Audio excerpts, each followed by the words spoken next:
تداول رواد مواقع التواصل الاجتماعي في الساعات القليلة الماضية صور الفنانة اللبنانية نور، تبدو فيها في حالة تشوه للوجه نتيجة عمليات التجميل.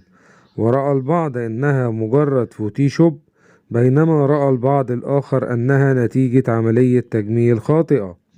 وفي الحقيقة أن صور الفنانة نور ليست خاضعة للفوتوشوب أو تابعة لعمليات تجميل خاطئة، إنما هي شخصيتها في فيلم نبيل جميل أخصائي تجميل، والتي تلعب فيه دور زوجة دكتور تجميل، والذي يجسده الفنان محمد هنيدي. وسببت هذه الصورة تفاعل كبير بين رواد مواقع التواصل الاجتماعي، بينما تدور أحداث الفيلم في إطار كوميدي مع الفنان محمد هنيدي.